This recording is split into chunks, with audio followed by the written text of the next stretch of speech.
What's the creepiest thing that has ever happened to you? I had just started working as a nanny for a family with 2 children. I worked on a fixed schedule, and one of my shifts was every Friday from 3 p.m. until about 10 p.m. Across the street from the house there was a construction site that I passed every day. The workers always greeted me, waved at me, but one of them showed a particular interest in me. He was at least 20 years older and made inappropriate comments toward me. Every morning he shouted things he called compliments, and in the evenings he offered to give me a ride home in his van. I always refused, even though he made me uncomfortable. I didn't feel truly unsafe until one day he approached me on the street. He said something extremely vulgar. I turned to walk away, and he roughly grabbed my arm and said, "Don't you dare walk away from me." From that moment on, I was afraid of him. The family's house was 2 stories tall. The bedrooms and bathrooms were upstairs, while the living room and kitchen were downstairs. The entire lower floor had floor-to-ceiling glass windows. One night, after the children had gone to bed, I was upstairs. I'll admit that I was snooping through the parents' bedroom, so I was listening carefully for any sounds that might mean they were coming home early. While I was upstairs, I heard a noise that sounded like a gate opening. I looked out the window facing the front yard and saw a black sports bag being thrown over the tall fence. Then a baseball bat followed. Then a man. It took me a few seconds to realize what was happening, until I recognized him. It was the construction worker. I froze. I watched him cross the yard and walk along the side of the house. Moments later, the lights in the house went out. I had no idea what to do. My phone was downstairs. Because of all the glass windows, I couldn't go down without being seen. The only exit from the house was on the first floor. I heard him walking around the house, tugging on windows, trying door handles. I was trying to think when I suddenly heard a car pull up. The parents had come home. I hid upstairs holding the baby until I heard them enter the house and call my name. I ran downstairs in a panic, and we called the police. They never found the guy, and I never saw him again. They tried to track him down through the construction site, but the company was very reluctant to share information about their workers. It seemed like a lot of shady people worked there illegally and didn't stay long. The main thing I learned from that experience is how important it is to change your routine whenever possible. I took the same bus at the same time every day, got off at the same stop, went to the same grocery store every morning, and walked to work along the same route. I believe that's how he figured out where I'd be and when. I try not to think about what could have happened if the parents hadn't come home when they did. At that time, I was taking antidepressants that made me sweat constantly and also woke me up in the middle of the night. One night around 2 a.m., I woke up, finished homework for the next day, printed my assignments, and got bored. My skin was sticky from sweating, so I decided to take a quick shower. Afterward, I dried off and decided to air dry without clothes. For a change, I went to read in the guest room. So there I was, lying on the bed, reading, completely naked, like something out of a bad adult movie, when I clearly heard the sound of a door closing somewhere inside the house. I panicked. My body froze and my thoughts went wild. I was lying naked on the bed. There were no clothes or weapons in the room. I could wrap myself in a sheet, but it would give me nothing but a false sense of security and would only slow me down if I needed to run or fight. My phone was downstairs in my backpack. The cordless house phone was in another room. I listened, trying to figure out where the intruder was, but heard nothing. Would he leave if he realized someone was awake? Or would he come upstairs? Was he there to steal something, or for some other reason? After about 30 seconds of silence, I quietly moved to my room and put on underwear and a t-shirt. I felt slightly safer. I could climb out the window onto the roof, jump down, and knock on the neighbors' doors. Maybe someone would open. It wasn't a great plan. I still had no weapon, but at least I could try to reach a phone. There was one in the third bedroom near the stairs, but the door didn't lock well and there was no safe escape. Downstairs was still silent, and none of the exterior doors had opened. That meant he was still inside. I crept down the hallway and grabbed the cordless phone. Now I had a portable phone and minimal clothing, but still no weapon. I stood in the hallway, gripping the phone. My plan was to run into a bedroom, lock the door, climb onto the roof, and call the police. Wherever I was, I needed to call the police. Instead, I took a deep breath and shouted, "Hey!" I listened. Nothing. No sound. No reaction. There was definitely someone there. Complete silence. For some reason, I started searching the house. No one was downstairs. No one hiding. All the doors and windows were locked. Maybe he had gone upstairs while I moved between rooms, or climbed in through a second-floor window. I felt so stupid. I had no weapon. I was barely dressed. I clutched the phone but still hadn't called anyone. I went back upstairs. No one there. Everything locked. But I knew what I had heard. I went downstairs again, checking under the couch, behind it, in the coat closet, kitchen cabinets, bathroom cabinets, everywhere. Nothing. I repeated the search upstairs. Still nothing. Confused, I walked back toward my bedroom, passing the room with the computer, the home office. As I walked past the doorway, I heard the sound of a door closing again. Once again, like an idiot, I went inside. There was no one there. No one under the desk, in the corner, or in the closet. The windows were locked. Where was that sound coming from? The adrenaline had me completely on edge. I was scared, confused, and slightly shaking. I went back toward my room. As I passed the desk, I noticed the printer letting out a heavy sigh. That was it. The sound of a door closing was actually the printer's print heads resetting before going into sleep mode. Decision made. For Christmas, I'm buying a different printer, one that won't pretend to be a creepy intruder at night. Still, I was an idiot for not calling for help when I had the chance, and for not grabbing a knife from the kitchen while I was down there. I was 17 at the time and still living with my parents. On a Friday evening, everyone left town, and I invited a couple of friends over. We smoked a little and decided to hang out in the basement playing video games.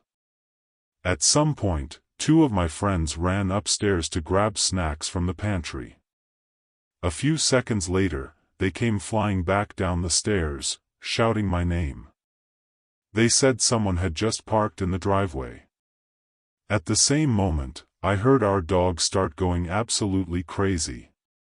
Panicking, thinking my parents had come back, I rushed to hide the weed and the pipe that were lying by the back door. I ran upstairs and looked out the window.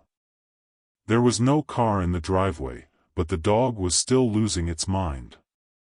So I went outside to check if anyone was there. It was late, almost midnight, and freezing cold. I was barefoot and barely dressed. Shivering from both cold and fear, I walked around the house but found nothing. I went back inside, brought the dog down to the basement, and tried to calm down. About 20 minutes later, we heard a deafening crash. It sounded like something had exploded right in front of the house. We ran out the back door and saw a car that had crashed into a tree near the road in the neighbor's yard.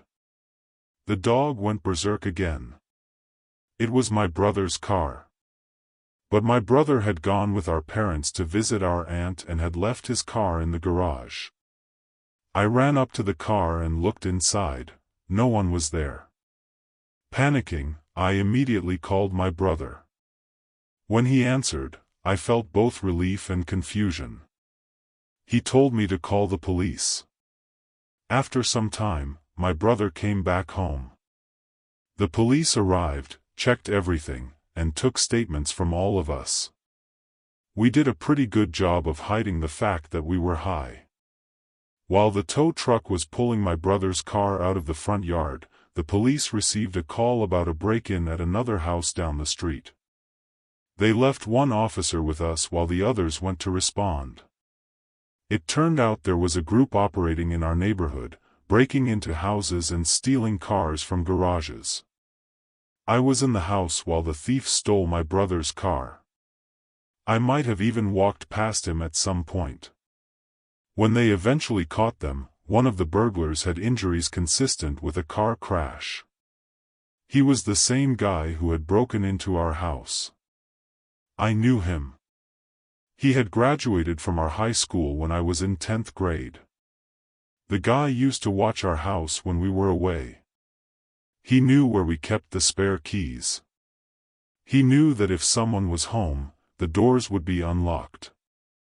And he waited until I was alone. My story has nothing to do with anything paranormal, but it still chills me to think that he waited for me, or someone in my family, to be home alone before breaking in. What scares me even more is how blind I was to what was happening around me. If he'd had violent intentions, I wouldn't have even known where the attack would come from. And it still makes me sick to think that someone we once trusted with our home came back years later with completely different intentions. I had just gotten back from the gym, completely exhausted. I desperately needed a shower and sleep, so I went straight upstairs. As soon as my bedroom came into view, I saw a dark humanoid figure slip away behind the doorframe, as if it were sneaking, disappearing from sight. I was 100% sure that I had seen something, but I had absolutely no desire to confirm it. Still, I grabbed a knife from the kitchen, convinced myself I was a grown man, counted from 5 down to 1, kicked the half-open bedroom door wide open, and started screaming like a lunatic. I was home alone. I found no one. Nothing. I carefully checked every closet, under the bed, every typical creepy hiding spot. After that, out of habit, I closed the door and started undressing, when suddenly the single light bulb in the room burned out. The room went completely dark. Given how certain I had been that I saw something, I completely lost it. A wave of terror and a sense of impending doom washed over me. It felt as if someone's hand was just inches from the back of my head, so vivid and horrifying that it was almost physical. After 5 to 10 seconds of paralyzing fear, I bolted for the door and ran out of the house until the rest of my family came back. I know the ending might sound a bit disappointing, but to this day I have never been so certain that something unwanted was present in my home. I had previously been diagnosed with OCD, but the diagnosis has since been removed because I no longer perform compulsive behaviors, though the intrusive thoughts remain. About 2 years ago, I still had compulsions and was in treatment, actively trying to resist them. My intrusive thoughts usually involved death or serious illness affecting my family and friends. I constantly believed that if I didn't do something immediately, my mom, dad, or brother would die. Naturally, I gave in to the compulsions. The first time I managed to resist one during treatment was after a wave of intrusive thoughts about my grandfather dying. I forced myself not to perform the action. I felt proud of myself, and everything seemed fine. The next day, my grandfather was diagnosed with colorectal cancer with a low survival rate. Rationally, I understand that this wasn't caused by me not touching a doorknob in time or anything like that. But with the level of OCD I had back then, I was convinced it was my fault, and that realization was terrifying. I used to work as a waitress in a restaurant. One day, a guy I had never spoken to before approached me with a nervous smile and handed me a framed photograph. I looked at it. It was a photo of me, sitting at the staff table. I had just finished eating and was staring into space, probably thinking something deep and intelligent, though likely not.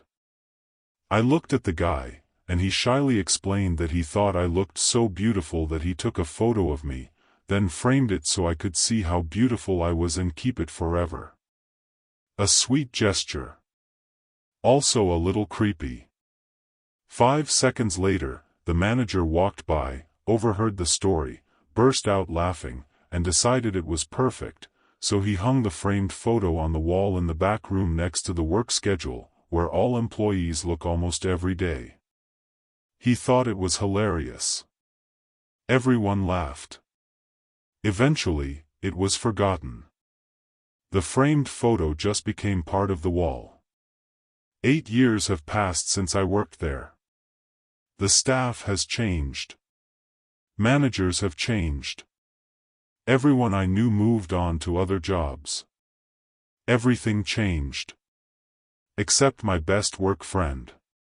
You know the type, the friend who could probably find a better job but stays out of habit. The one who will still be there 20 years after you've left. She decided to preserve the photo.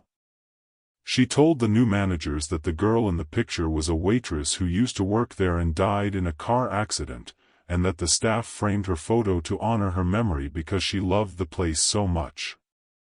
Yeah. So now, 8 years later, when I occasionally stop by the restaurant to say hi to my friend, I glance at that wall. The photo is still there. Which means that somewhere in this thread, we should eventually expect a post from a new manager explaining that the creepiest thing that ever happened to them was how a dead former employee sometimes comes back to visit one of the current workers. An elderly retired couple lives next door to me. They didn't want to sit around doing nothing, so they started what's basically a massive babysitting operation. Lots of people in the neighborhood leave their kids with them. They're not very good at controlling the children, and there's no fence separating our backyards. One night, they hosted something like a pajama party.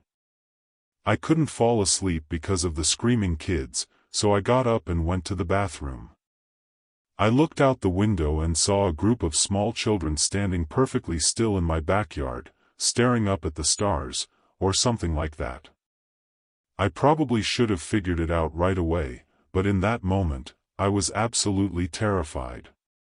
The next day, I found small handprints on the first-floor windows. One of my worst sleep paralysis experiences involved someone whispering in my ear. "You think I'm your friend? But you have no idea how prepared I am to destroy you." I didn't see who was speaking. I only heard the voice. As is usually the case with sleep paralysis, I was completely convinced that everything was happening in real life. I was lying in my bed, everything felt real and normal. For my 5th birthday, my uncle gave me a doll that looked exactly like that one.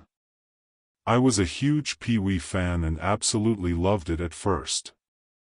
I had a bunk bed in my room.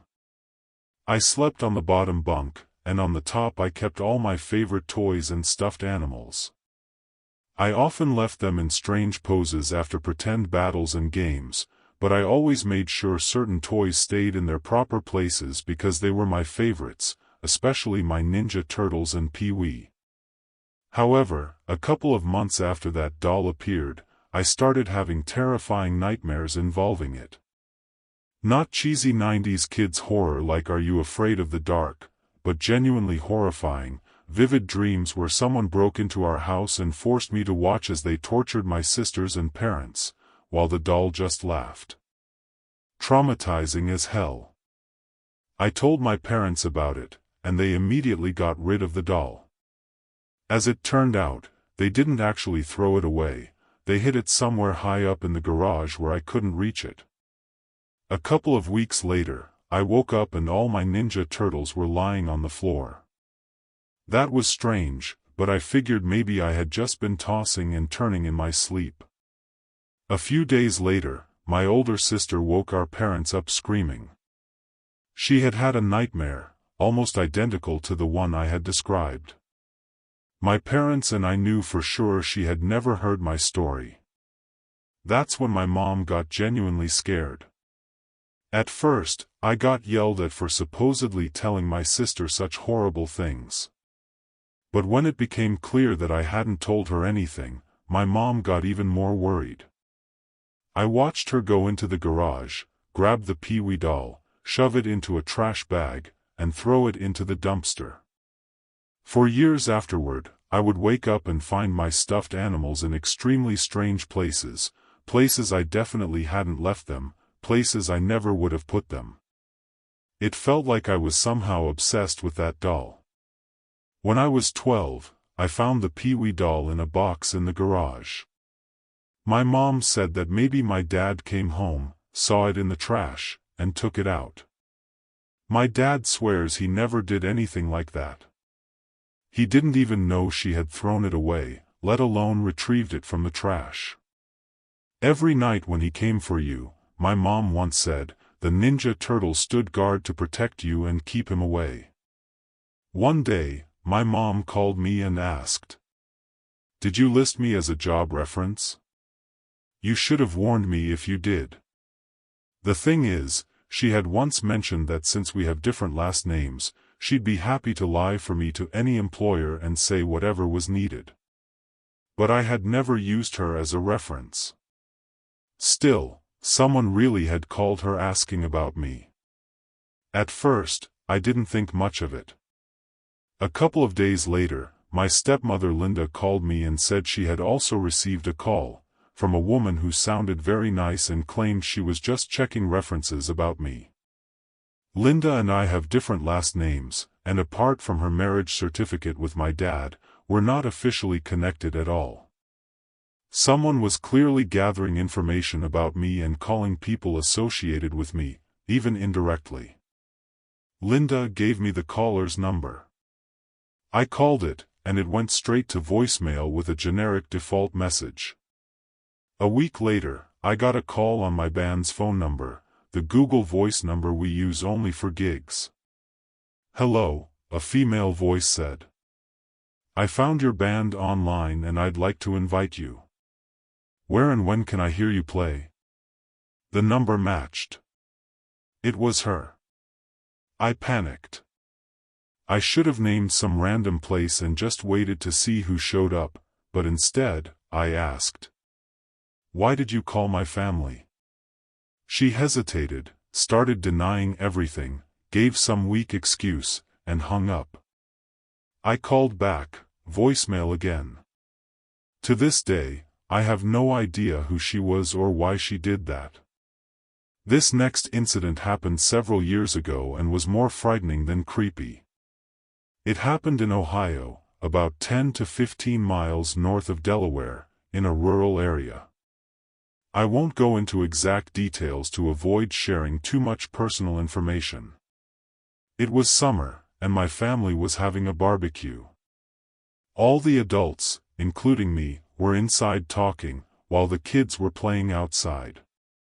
Suddenly, we heard an enormous boom.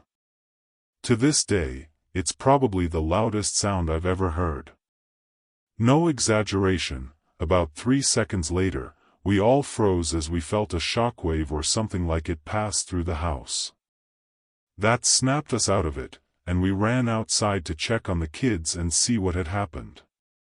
Honestly, the sound was like what I imagine a nuclear explosion or a massive bomb would sound like. The kids were fine. Some were scared, others claimed they didn't even hear it.